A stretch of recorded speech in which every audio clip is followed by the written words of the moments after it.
우리도 예수님에 대해서 좀 알게 됩니다. 예수님도 우리하고 똑같이 배가 고프셨다는 사실입니다.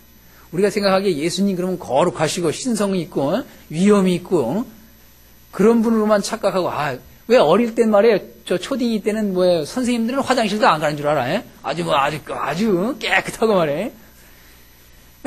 그런 거와 비슷하게 그 예수님 그러면 아주 거룩하시고 말이야. 근엄하시고.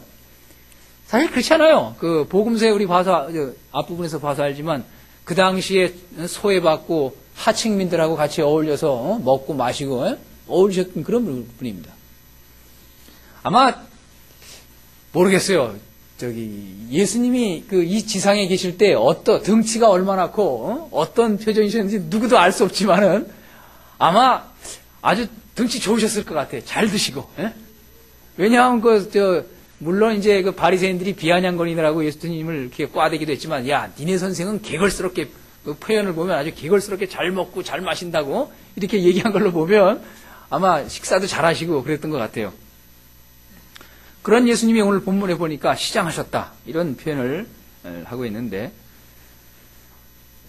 예수님도 우리와 똑같은 육체를 갖고 계셨고 우리와 똑같은 성정을 가지신 분입니다. 우린 전에 마가복음에서 피곤하셔서 배 뒤편에 앉아서 주무시고 계시는 그런 분입니다. 우리하고 똑같이 피곤하면 세상 모르고 코 골고 자는 사람과 똑같은 그런 몸을 갖고 계신 분입니다.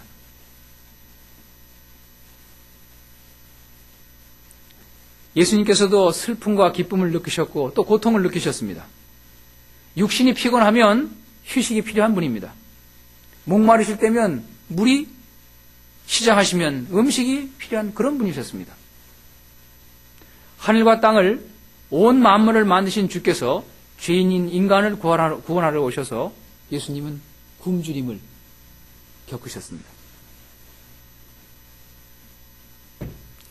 별거 아닌 것 같지만 사실 대단한 얘기입니다. 하나님이신 그분이 피조물 형체를 입고 오셔서 배고픔도 겪으셨다고 말씀하고 있습니다. 이런 말씀드리면 좀 뭐하는데, 자우당간 요즘 와서 느끼는 거는, 성경이 이걸 가면서 느끼는 거는, 야, 정말 예수님이 대단한 분이다. 이 지상의 삶을 살면서 우리와 똑같이 육신을 갖고 계시면서 그러면서도 하나님의 아들로서 하나님의 뜻을 온전히 수행하시는 그런 모습을 보면 정말 대단한 분이에요. 우리와 똑같은 육신을 갖고 계셨기 때문에 우리가 배고픈 것도 아시는 겁니다. 우리가 어려운 것도 아시는 겁니다. 그래서 예수님은 수고하고 무거운 짐진 자들아 다 내게로 오라고 말씀하십니다. 쉬게 해주겠다고. 왜? 당신이 겪어보셨으니까.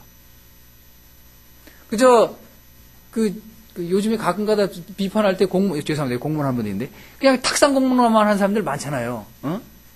해외여행 가가지고, 출장 가가지고는 좋은 건 안 보고 가지고, 현장은 하루 보고, 여행은 한 7, 8일쯤 하고. 그래가지고 와서 쓰는 게 뭐예요? 탁상 공무원이. 왜? 본 건 없거랑! 눈으로 슬쩍 보고는 그냥, 그런 분이 아니고, 예수님은 그런 분이 아니고, 이 지상에 오셔서 같이 먹고 자고, 어렵고 힘든 사람들의 그 삶도 보셨고, 심지어는 예수님이 뭐라 그랬어요? 여우도 굴이 있고 공중에 나는 새도 자기가 깃들일 보금자리가 있지만 예수님 머리 둘 것도 없다고 그러셨거든요. 그 정도로 예수님은 우리의 그 어려운 사정을 아는 분입니다. 그렇기 때문에 우리는 예수님의 그 측량할 수 없는 그 은혜와 신비를 찬양할 수밖에 없는 겁니다.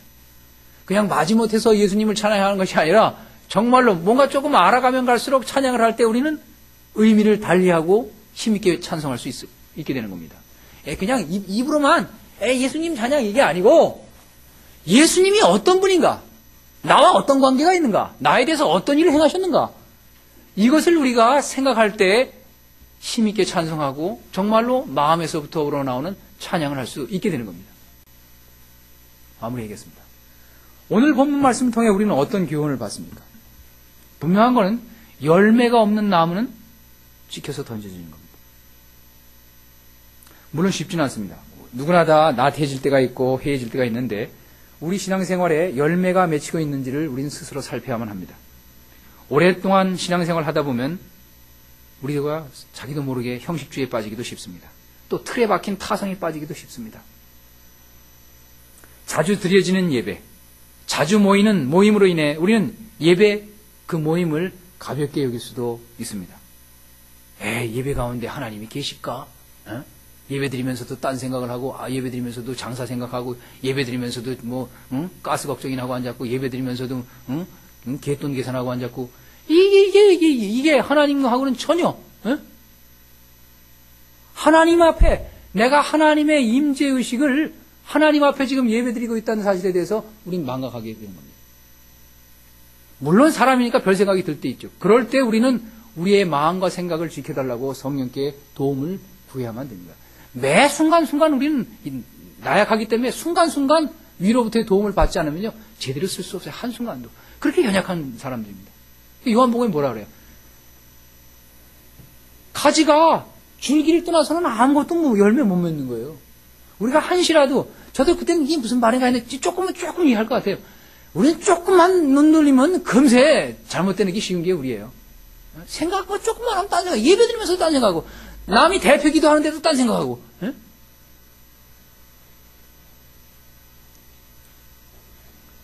대제사장들, 제사장들은 늘 예배와 관련이 있었던 사람들입니다.